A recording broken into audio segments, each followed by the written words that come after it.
नमस्कार दोस्तों। आज दुनिया को सबसे बड़ी सुकून देने वाली खबर जो वायरल है वो है ईरान और अमेरिका के बीच में युद्ध विराम। अमेरिका का इतिहास रहा है वो लगभग 1989 तक पहले वो रूस के साथ में कोल्ड वार में उलझा रहा। फिर जो समय आता है वो यूएसएसआर के बिखरने का। उसके बाद अमेरिका अपने आप को एक तरह से हेडमास्टर की तरह पूरी दुनिया को डील कर रहा था। हर युद्ध में इसकी भागीदारी होती है और ये बीच में जरूर कूदता है। बेगानी शादी में अब्दुल्ला दीवाना, इस डोनाल्ड ट्रंप के ऊपर ये बिल्कुल सही बैठती है। अभी जो पिछले दिनों तक 40 दिन तक ये युद्ध चला, इसमें देखिए चारों ओर तबाही का मंजर था। उस ईरान की भोली भाली जनता का क्या कसूर था, उसको किस बात की सजा मिली। अपने आप को दिखा रहे हैं कि मैंने पूरी दुनिया का भला कर दिया है, ईरान को रोक दिया है कि अब वो किसी तरह से भी एटॉमिक पावर को आगे कार्यक्रम को नहीं बढ़ाएगा। कि ना इनकी बात को रूस ही तवज्जो दे रहा था, ना यूक्रेन।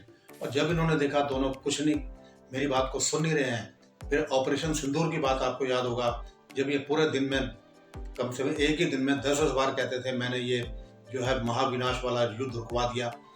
इसके अलावा भी इनका जो रोल है, देखिए कि सबसे पहले बात करते हैं इराक के बारे में। इराक पे इन्होंने सद्दाम हुसैन के साथ में क्या किया, उसके बाद अफगानिस्तान में क्या किया, अभी पीछे वेनेजुएला में आपने देखा होगा किस तरह से वहाँ से किसी को बंधक बना के ले आए। 4000 किलो सोना अपने यहाँ पर वहाँ से मंगा लिया वेनेजुएला से। और इसके अलावा पाकिस्तान परमानेंट गढ़ है, वहाँ पर ये जो मर्जी कर सकते हैं।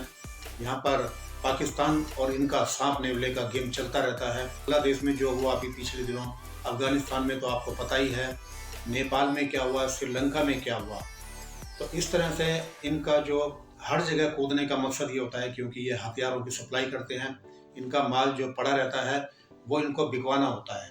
किस तरह से ऑपरेशन सिंदूर में अमेरिका बौखला गया था जब इंडिया ने पाकिस्तान पर ऑपरेशन सिंदूर किया। 200 से ज़्यादा बच्चे वहाँ पर मारे जाते हैं। आप बताइए इस युद्ध में उनका क्या कसूर था, उन बच्चों का क्यों उनके साथ में ऐसा हुआ, इसके लिए कौन जिम्मेवार है। अमेरिका को उसकी पूरी जिम्मेवारी लेते हुए पूरी दुनिया से माफ़ी मांगनी चाहिए। भारत का रोल, ईरान ना हमारा किसी भी तरह से हमारे से कोई नाराज़गी ईरान की कभी नहीं रही है। अमेरिका के साथ में हमारी कोई नाराज़गी नहीं है। दोनों हमारे बहुत बड़े बड़े ट्रेड पार्टनर हैं। दोनों हमारे साथ उनके संबंध बिल्कुल नॉर्मल हैं। हमारी किसी से दुश्मनी नहीं है।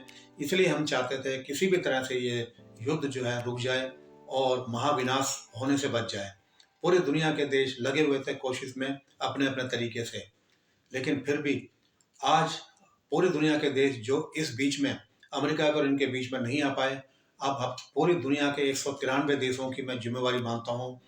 ईरान को दोबारा से बिल्डअप किया जाए, जिससे किसी भी तरीके से किसी लेवल पर कोई सहायता पहुँचाई जा सकती है ईरान के लिए, तो वो जरूर पहुँचाई जानी चाहिए।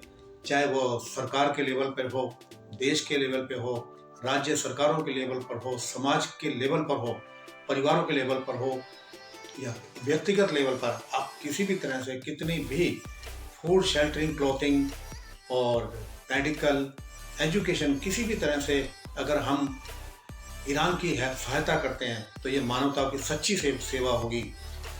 आप कितना भी चाहें उसमें ज़रूर कंट्रीब्यूशन करें।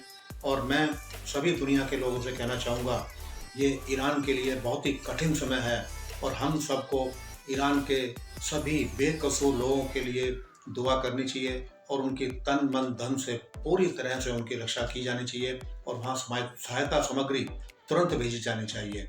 हम मिल करके इस काम को सभी करें। जय हिंद, जय भारत।